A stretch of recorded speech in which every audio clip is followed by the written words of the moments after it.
دوستوں عزیزوں، کل ہم نے تکبیر تحریمہ کے متعلق پڑھا جو کہ نماز کے فرائض میں سے سب سے پہلا فرض ہے، اور اس کی تفصیل کچھ یوں پڑھی۔ اس کے اندر 3 چیزیں ہیں۔ ایک تکبیر کہنا یعنی کہ اللہ اکبر کہنا، اور دوسرے نمبر پر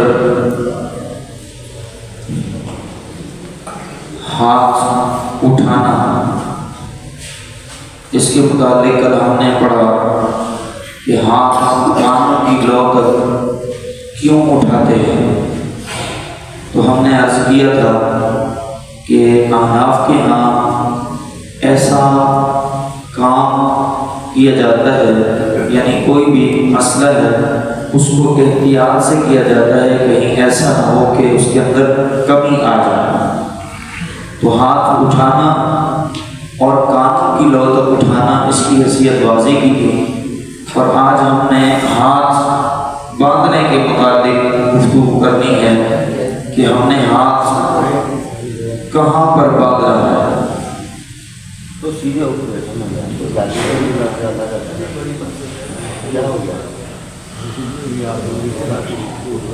تو ہاتھ باندھنے کے متعلق ہماری گفتگو جاری و ساری تھی، جس کا پس منظر کچھ میں نے یوں بیان کیا تھا کہ اسلام کے جو ہمارے پاس پہلو ہیں وہ کئی طرح کے ہیں،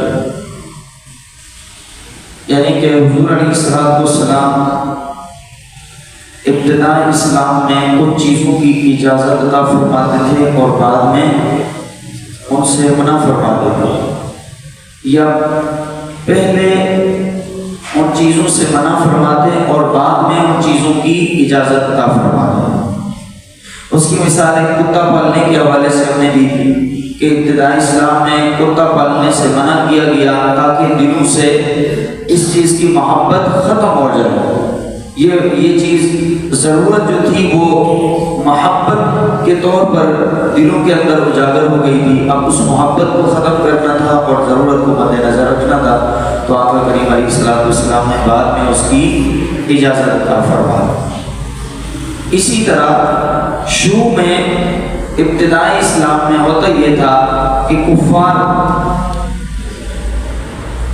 وہ انبیاء کرام، گزشتہ انبیاء کرام کی قبروں پر جاتے اور وہاں پر جا کر نمازیں پڑھتے، اور وہاں جا کر انبیاء کرام کی قبور مبارک کے متعلق اور ان کی تصاویر کے متعلق اس طرح کی باتیں ملتی ہیں کہ وہ ان کی تصاویر بناتے تھے، لہٰذا حضور علیہ السلام نے قبروں پر جانے سے منع فرما دیا، تاکہ وہ جو ایک دل کے اندر بات بیٹھی ہوئی ہے کہ انبیاء کی عظمت یعنی دلوں کے اندر اتنا بیٹھ گئی تھی کہ اس محبت کے اندر غلو ہونے لگا، انبیاء کرام کی تصویریں بنانا، پھر ان کی قبروں پر جا کر نماز پڑھنا، پھر سجدہ بنانا، اس طرح کی چیزیں جو ہے وہ رائج ہو چکی تھی۔ تو حضور علیہ السلام نے قبروں پر جانے سے منع فرما دیا۔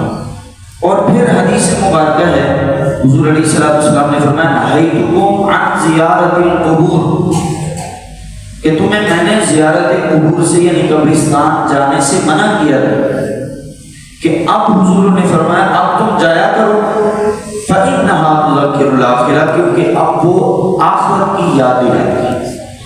اصل کانسیپٹ جو ہے، اصل جو ذہن کے اندر بات ہے، اس چیز کو سمجھیں کہ پہلے قبرستان میں جانا، قبر پر بیٹھنا، اس پہ نماز پڑھنا، اور پھر ان کی تصاویر بنانا، اور اس طرح کی جو ہے محبت کے اندر غلو کو ختم کرنا تھا، اور جب وہ چیز ختم ہو گئی تو حضور نے زیارت قبور سے جو منع فرمایا تھا اس کی اجازت عطا فرما دی۔ اب یہ ہے کہ حضور علیہ السلام شروع میں ہاتھ اٹھاتے، رفع یدین فرماتے، اور میں نے آپ کو کپڑوں کے حوالے سے بتایا کہ کئی طرح کے انداز ہیں، تو کبھی ہاتھ صحیح طریقے سے اٹھانا اور یہاں تک لے جانا یہ بڑا مشکل ہوتا تھا، تو کندھوں تک ہاتھ اٹھا کر پھر باندھنے کے متعلق اور کبھی چھوڑنے کے متعلق، تو ہمارے پاس احادیث کئی طرح کی ہیں، یعنی ہاتھ چھوڑنے کے متعلق بھی ہیں، ہاتھ باندھنے کے متعلق بھی ہیں، تو اب ہم کون کون سی حدیث کو فالو کریں؟ ہم کس سے پوچھیں گے؟ ہم ایسے شخص سے پوچھیں گے جس نے باقاعدہ صحابہ کرام کو نماز پڑھتے ہوئے دیکھا۔ ہم ایسے شخص سے پوچھیں گے کہ جس نے باقاعدہ حضور کی اہل بیت سے کچھ نہ کچھ سیکھا ہو۔ ہاں جی، تو ایسے شخص جو جس نے صحابہ کو نماز پڑھتے ہوئے دیکھا ہو اور اہل بیت سے جس نے دین سیکھا ہو، تو اس پر قوی اعتماد کیا جا سکتا ہے، زیادہ اعتماد کیا جا سکتا ہے۔ تو امام اعظم نے ساری احادیث مبارکہ کو رکھا، اور ساری احادیث مبارکہ کو رکھنے کے بعد ایک فیصلہ فرمایا کہ ہم حدیث مبارکہ پر بھی عمل کر لیں اور سائنسی حوالے سے جو اس کے تقاضے ہیں ان کو بھی مد نظر رکھیں۔ تو امام اعظم اور احناف کے ہاں جو طریقہ رائج ہے وہ ناف کے نیچے ہاتھ باندھ رہے ہیں۔ تو وہ ایک تو اس لیے کہ حدیث مبارکہ ہے، ظاہر ہے صحابہ کرام جیسے نماز پڑھتے تھے انہوں نے ویسے طریقہ ہمیں بتایا، تو حضور صحابہ کرام نے حضور کو ایسے نماز پڑھتے ہوئے دیکھا۔ اور دوسری بات یہ ہے کہ ان احادیث کو مد نظر رکھنے کے بعد جو آپ نے نتیجہ نکالا وہ یہ نکالا کہ عام طور پر عورت کی جو شہوات کا سلسلہ ہوتا ہے وہ سینے میں ہوتا ہے، اور مرد کی شہوات کا سلسلہ جو ہوتا ہے وہ زیر ناف اس جگہ پر ہوتا ہے۔ تو فرمایا کہ ایک فائدہ علماء کرام نے فرمایا کہ یہ بھی ہے کہ انسان جس وقت اپنی ناف کے نیچے ہاتھ رکھتا ہے عاجزی و انکساری کے ساتھ، تو یہ اپنی شہوات کو گویا کہ دبا کے رکھتا ہے۔ سمجھ آ رہی ہے؟ تو اس وجہ سے بھی فرمایا گیا کہ زیر ناف ہاتھ باندھو، اور آپ خود فیصلہ کریں، مجھے بتائیں، فیصلہ اپنے دل سے پوچھیں۔ گویا یوں کر کے کھڑا ہونا اور یوں کر کے کھڑا ہونا آسان ہے، عاجزی اس میں زیادہ ہے یا اس میں زیادہ ہے؟ ہاں جی، خود فیصلہ کریں، عقل سے پوچھیں کہ یوں کسی کے سامنے کھڑا ہونا صحیح ہوتا ہے یا یوں کسی کے سامنے کھڑا ہونا صحیح ہوتا ہے؟ ہاں جی، یہ میرا اپنا تجربہ ہے، اپنے دل سے پوچھ لیں تو بھائی ایک ہے یوں کر کے کھڑا ہو اور ایک ہے یوں کر کے کھڑا ہونا۔ ہاں جی، ایک ہے یوں کر کے کھڑا ہونا، ایک ہے یوں کر کے کھڑا ہونا، بتائیں۔ اور ایک ہے یوں کر کے کھڑا ہونا، سجدہ گاہ پہ دیکھنا، پورے انہمام کے ساتھ کھڑا ہونا۔ اور یہ یاد رکھیے گا نماز کے اندر جو اعضاء ہوتے ہیں ان تمام اعضاء کو اپنی جگہ پر رکھنا ہے، یوں بھی نہیں کر کے ہم کھڑے ہوتے ہیں، یوں نہیں کر کے کھڑے، بالکل سیدھے کھڑے ہوتے ہیں۔ اور پھر زیر ناف ہمارے ہاتھ، اور ہاتھ باندھنے کا طریقہ بھی کل بتایا۔ تو تکبیر تحریمہ کے اندر ہمارے پاس 3 چیزیں ہیں۔ اچھا، یہ آپ بولیں گے امام صاحب آپ اتنی تفصیل سے کیوں بتا رہے ہیں؟ جب تک میں آپ کو اتنی تفصیل سے بات نہیں بتاؤں گا تو آپ ہر کسی کے پیچھے چلے جائیں گے، جو بھی آپ کو بولے گا بھائی حدیث تو یہ ہے، بھائی حدیثیں بہت ساری ہیں، مجھے اور آپ کو کیا پتا بخاری شریف میں کتنی حدیثیں ہیں؟ کسی کو ہے پتا؟ ہاں جی، بخاری شریف میں لکھا ہوا ہے، مسلم شریف میں لکھا ہوا ہے، سیاستہ میں لکھا ہوا ہے۔ ہاں جی، تو سیاستہ آپ کو پتا تو نہیں ہے سیاستہ میں کتنی طرح کی حدیث ہے؟ ہاں جی، تو جس کا فن ہے اسی کے پاس جب تک نہیں جائیں گے ہمیں بالکلیاں معلوم نہیں ہوگا۔ اب میں نے آپ کو بتا دیا ہاتھ چھوڑ کر بھی نماز پڑھنا حضور کی سنت ہے، اور ہاتھ باندھ کے بھی حضور کی سنت ہے۔ یہاں ہاتھ باندھ کر بھی، ناف کے اوپر بھی ہاتھ باندھ کر پڑھنا سنت ہے، لیکن ہم نے کون سی سنت کو فالو کرا؟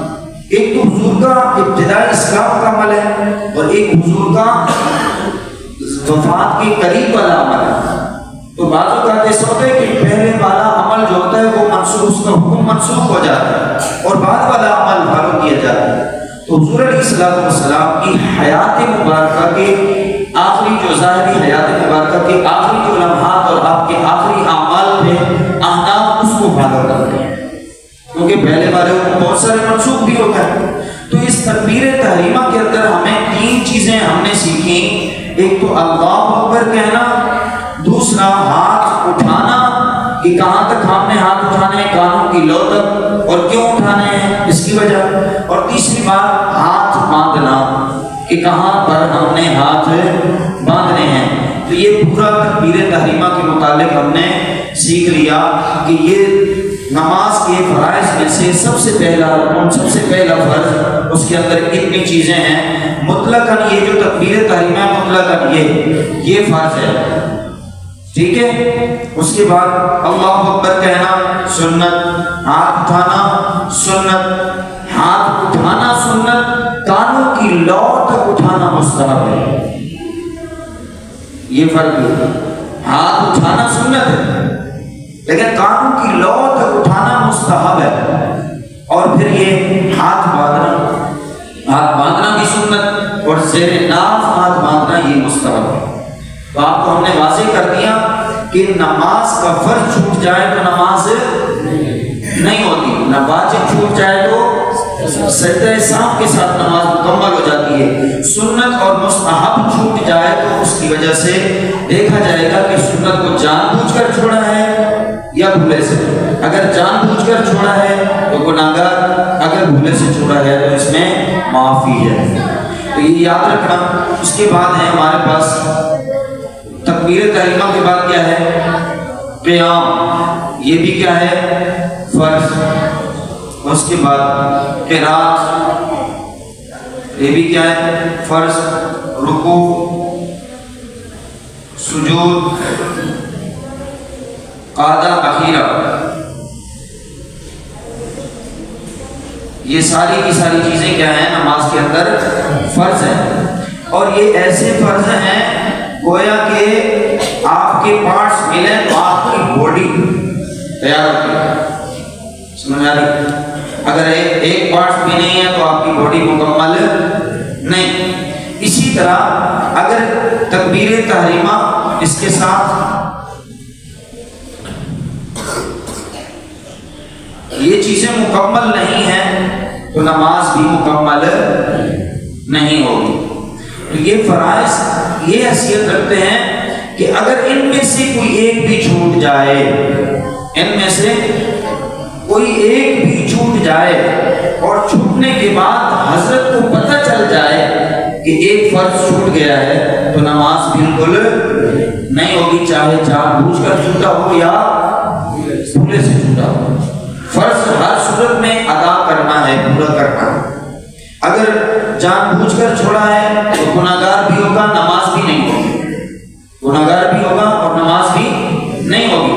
اگر بھولے سے چھوٹا ہے تو پھر اس فرض کو ادا کرنا ہوگا، تب جا کر وہ ادا ہوگا، اور اس کی ادائیگی کی کئی صورتیں ہیں، سمجھ آ رہی؟ تو لہٰذا آج ہمارا یہ تکبیر تحریمہ والا کانسیپٹ کلیئر ہو گیا۔ کسی کو کوئی سوال ہو وہ بھی کر سکتا ہے، سوال ہو تو سوال بھی کر سکتا ہے۔ نماز اخراج بھی ہے جی، نماز سے باہر نکلنے کا، ہاں، قعدہ اخیرہ، یہ خروج بھی سنی، یہ بھی نماز سے باہر آنا، تو یہ بھی تمام کیا ہے؟ فرائض۔ جزاک اللہ۔ تو یہ چیزیں اگر کسی کے ذہن میں سوال ہو تو وہ بھلے لے کر آئیں اور پوچھ سکتے ہیں آ کر، تو سوال جواب کرنے سے منع بھی نہیں ہے۔ اللہ تعالیٰ ہم سب کو ہمارے صالح کی توفیق عطا فرمائے۔